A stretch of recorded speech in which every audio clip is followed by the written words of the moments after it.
Yeah. Yeah, probably just do these.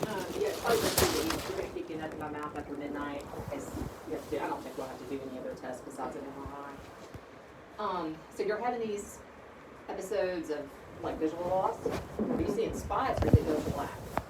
I've had it go black before. Okay. I actually came here probably somewhere around a year ago. Where like I couldn't see anything. Okay. Maybe some shadows, but Okay. that was about it. And when that happened, my face went numb, and my hands were like this on my chest, and I couldn't move. Okay. And I felt like I was gonna like pass out. Today it was a blind spot in the center of my vision. Okay. And then after that went away, it was white. After that went away, it was time for my lunch break. At work, I work from home, and I have 3 different monitors. So this monitor I punched out on at 12 o'clock. I punched out. Okay. It was like from my perception, I literally punched out, looked over here to the right, and on this computer it said 12:20. And I'm like, did I punch out at the wrong time? I Kind got of lost some time there. 20 minutes. I don't Yeah. know what happened in that 20 minutes. I have no idea. I don't know what happened. Going back to when a year ago you said you were numb. Was it in your hands or? My hands and my face. Okay. Have you felt like you were dizzy, like you were gonna fall ever when you get up in the mornings? Or Yeah, I actually just did out the CAT scan. you did fall, or No, I felt like I was going to. you felt like you were dizzy, Yeah. like lightheaded? Okay. We were also here on the 13th. Like this has been building up. Her Yeah, I sugar. saw that she. Yeah, her sugar's been spiking and dropping for the past few I thought it weeks. was my sugar, but my doctor said Because the she's A1C was fine. hypoglycemic. Yeah, hypoglycemia is, it's kind of a rare, random thing, but I mean, if it's, your sugar's not going real high, I mean. No, I it think is. It went is. to over. We went to dinner Friday It was night. like 200. After, yeah, it was 200 at dinner. Then 2 hours later, it was 170. Her resting sugar when she woke up was 156. It dropped to 115, spiked up to 145. Yeah, it kind of goes. But she's all over the usually, place. she has like level low Lows, sugars, and then usually. the past few weeks, she's had these severe spikes and drops. She's had. Because I thought that maybe because sometimes like I'll get like the floaters and stuff when my sugar gets too low. That's Yeah. what prompted me to take my sugar. Would not happen, and instead of being low, it's a little bit higher. So Okay. And then she's had kaleidoscope vision, and is yeah, on that That sounds side. more, okay, so if they check you from an ophthalmologic standpoint, and they don't find anything there, it's usually little strokes that are, so the kind of strokes we get when we're young, because you're very, very young, have a stroke, is embolic strokes. Those are little pieces of plaque that chip off, and yours also kind of goes along with multiple sclerosis. Does everybody in your family have multiple sclerosis? I had heard of it somewhere in my family, but my mom's dead. Yeah, I saw that you had a big breast cancer history. Yeah, In the lots of family. cancer. She ultimately died from lung cancer. Okay. But she did say something about MS before. Yeah, MS usually doesn't run in families, but I have found sometimes that there is one relative or something that has it, so I always ask, but it's usually, it's more environmental, like, there'll be clusters of it in the Northeast, so we think it might be antigenic, like, something that an insect maybe spurs the immune system or something. Oh, But wow. with multiple sclerosis, it actually, you'll get numbness a lot. You usually have visual loss in one eye. But it can be both. But it probably wouldn't show anything on exam. But an MRI, usually for workup stroke, we do an MRI without contrast, but we're gonna have to do one with contrast if we think it might be multiple sclerosis. You said you've I gotten went dizzy. to the eye doctor, Uh-huh. the eye specialist, Dr. Manny. Yeah. I seen him on Monday because Yeah. last Yeah, he week when I cleared came you. in, and he said everything looked I have great. some migraines. Yeah, so when we see something from an ophthalmologic standpoint, normal, we do an MRI to see if you're having, little strokes. And if you're not having little strokes and you don't have plaques that look like MS, then it might be what we call a complicated migraine, which you could or could not have. Sometimes you don't have a headache with it. Usually you do, but it can be. So what complicated migraines are is they're stroke symptoms. They're literally stroke symptoms in people that don't have any blockages at all. It's just I'm not really sure what the physiology is behind it, but people will come in and look like they've had a large stroke, like one side of their body is completely lived, and then an hour later they're fine. So hopefully, Which actually, when y'all did my I think it was an MRI, my kidneys a few Uh-huh. months ago because I have a kidney stone. In that thing, it said I had atherosclerosis in my aorta. I don't know if that matters. Well, we all get atherosclerosis as we get older. You're a little young to have it show up on a CT scan. What, do you have family members that have died of heart attack or stroke young? Okay, so my mom's mom, she never told me, like, any technical things for it or anything, Your but maternal grandmother, supposedly, her mom's heart exploded, supposedly. Okay. I don't know if Sounds like she had heart failure probably. That could have Maybe, been from a I'm heart not attack. sure. Oh. But yeah, she was only 50. Did she die of a heart attack? Or Yeah, I she died guess of some that- sort of heart related condition? Something to do with her heart exploding. Yeah, that sounds like her heart ballooned, which is what happens when you have a dead heart from a heart attack usually. Oh, shoot. So, Gotcha. what about other family members? Do you know anybody else that you're related to that, what, your father's I was side? just about to say, my father's side, I really don't know Okay. much about his side. Nobody else has had a stroke at a young age that you know of? My uncle just had a stroke. Sure. Or was it a heart attack? No, he had a stroke. How old was he, or how old is he? I think he's like 60. So what that's considered young. It is. What about blood clots? Does anybody get DVTs Now or that- PEs? My mom almost died from blood clots in her days. Okay. Yeah. So we used to have a hypercoagulable panel we could run to see if you have an autoimmune condition that causes you to clot more easily, which could cause strokes and all the things, but they took it away because it's very expensive and it's supposed to be done as an outpatient.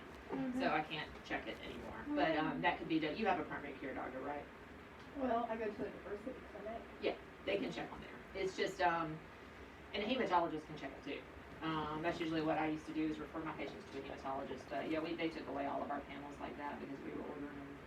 Because we're a teaching hospital, so we teach residents, and so I like to teach them what to order. That, Yeah, for years, but it it costs the hospital too much money. So I can't order any of that, but I'm gonna write down some of the names of them for you. But it's a Okay, full awesome. hypercoagulable panel is what you need. Okay. Thank you. For over a year now, she has had UTIs and kidney infections. They'll give her antibiotics, and then it'll disappear for a lither bit. Then a week or two later, it comes back.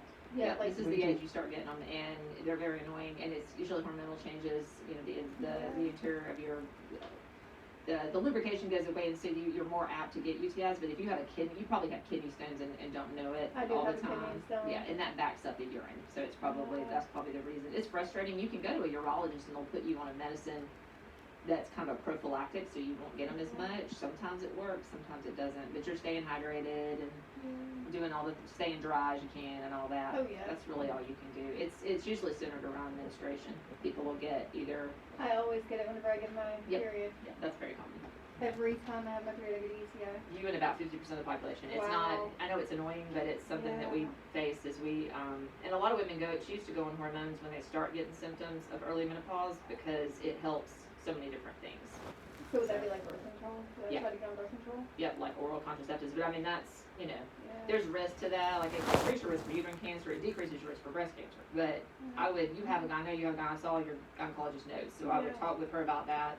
Yeah. That's something a lot of people, I'm much older than you, but a lot of people do that because it helps for the Yeah. symptoms. And it's That's what a, I kind of thought. it's like, an it even would help. pill, so it doesn't have one opposed to the other, so it really doesn't change it much, it just makes you have what you used to have. And that would be great because, you know, like I was actually saying like with my periods, like the week before and the whole week of, like I'm an emotional.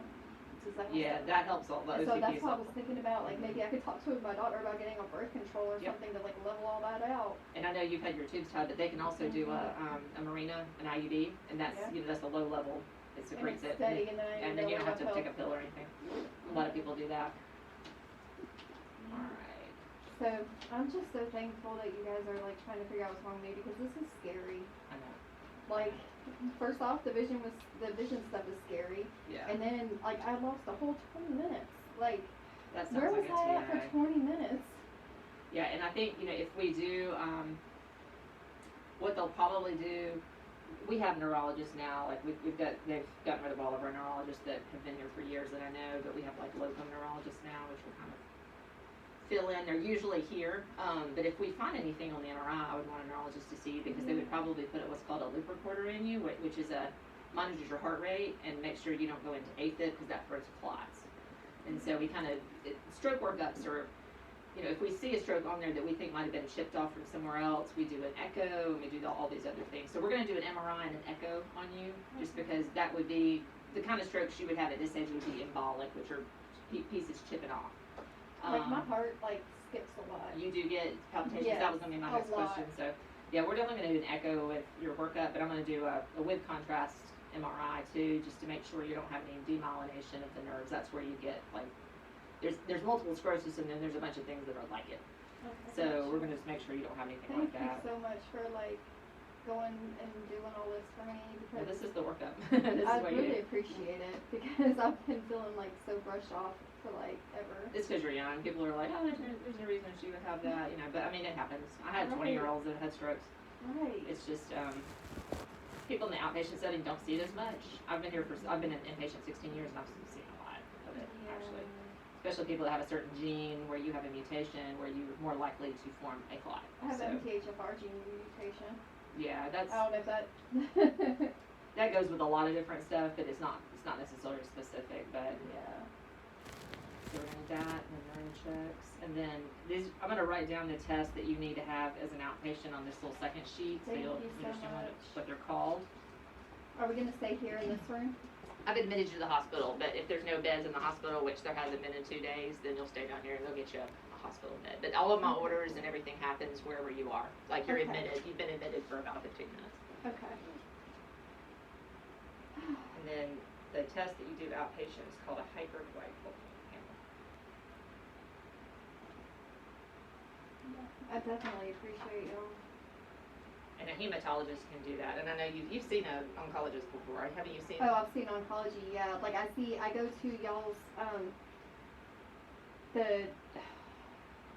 it's like the clinic down in the cancer clinic for people that are really high risk for cancer. Yeah, I I've see seen all those her at notes least from once there. a year. Yeah. So when you go there, the like an oncologist is a hematologist as well, so they can do these Oh, panels. okay. They can order all these panels. So I and could probably call and make an appointment with her. I think her name's Laura. Yep. So, and you want specifically think one about called anti-cardiolipin antibody. And this is really if we find something, I mean, if we don't find anything, you probably don't have to have the testing, but this is something you could have done if you're worried about it. Yeah, Okay. absolutely. I don't think it's not like there we go. I'm just covered up. So I wrote down what we're doing here. There's a lot of other stuff we're doing too, but that's the basics, MRI and MRA. That looks at your vessels in your brain and your parenchyma, which is your soft tissue, and then we do the echo, and we just check you neurologically to make sure you haven't changed. How is your vision right now? Right now it's not bad. Okay, so no blurriness at all? Not right this second. Okay. I've been getting Floaters went away? floaters a lot too though. Like Okay. like an increased amount of floaters. You could be getting some cataracts, or you could also, but I mean, he would have seen Yeah. that. Yeah, he said Dr. that. Dandy's been around a long time. I Yeah. fully trust him. Yeah. He did like a full dilated exam and all that. He went through it all. Okay, yeah, that's what they Yeah. usually do. Give me a squeeze on both sides, Just squeeze your Yep. hand. I don't know Okay, her good. shape. and then go like this. Don't let me press your arms down. So no weakness at all, just the numbness. You know, I keep feeling my arms are really heavy. Okay, so you are having a little bit of, Like, yeah, they just feel really heavy. And it kind of comes and goes. okay. That feeling kind of comes and goes. But yeah, I noticed that today actually. I was like, they just feel so heavy. Well, that could be some waxing and waning, either multiple, or stroke symptoms. Now, when you have, you said you had do you ever have pins and needles, or is it just numbness? Do you have And I was having that in my foot earlier. like from here down. just Earlier, that and one I side? kept just having to like kick my foot and kick my foot and kick my foot. Press down for me. And pull back. Cover your feet for a minute. They're dirty, I'm sure. I'm so sorry. It's okay. You have to see them everything. They're a lot better looking than most people's feet here. Do you feel me touching you over here? Does it feel the same? That one's cold, but that one's not. Really? Yeah, now that one's cold. Okay. Yeah. My hand's cold. Your hand's cold. Mm. Yeah. Very cold hands. So you've got pretty good. Let's see if I can find something sharp. This is not really that sharp, but can you feel that that's sharp? Does it feel the same over there? It's more sensitive on the side for some reason. So you've got a little bit of numbness on this side. And you've never had B12 deficiency or anything like that, that you I know don't of? think so. You eat normally, so you probably don't. I eat like crazy. All right. Probably too much for my own good. Well, So, and it is normal for your blood sugar to shoot up after you eat. As we get older, you know, when you're younger, you can, if you're eating a very low carb meal, your blood sugar will probably only go up to like 180. But if you're eating a high carb meal, like rice or something like that, you Yeah. should get up to about 200 post-prandial. Okay, then that makes sense. And then because that's you- what I ate was right. But you should come back down within an hour or so. So if it's staying elevated past that, that's early diabetes. But I mean, the A1C is the total, because it's an average of how Yeah. much sugar has attached onto your cells in the last 3 months. So it gives us a full picture. People can come in and be like, oh, my blood sugars have been great. We do the A1C and we're like, nope, you're lying. So, because that's a true test. And so that right. is something that you need to kind of keep track of. I used to check my patients' A1C at least once a year. And if they were checking their sugar and it was erratic, we would do it, you know, every 3 to 6 months. Yeah, well, see, the thing that concerned me was like that after that night, that next morning, you know, fasting all night, the next morning it was still 156. Yeah, that's So, odd. yeah. Infection can cause that. If you have a UTI, that can cause it. But I And mean, that it's not. did. Does diabetes run in your family? I don't know. Not sure. Not, my mom didn't have it. Okay.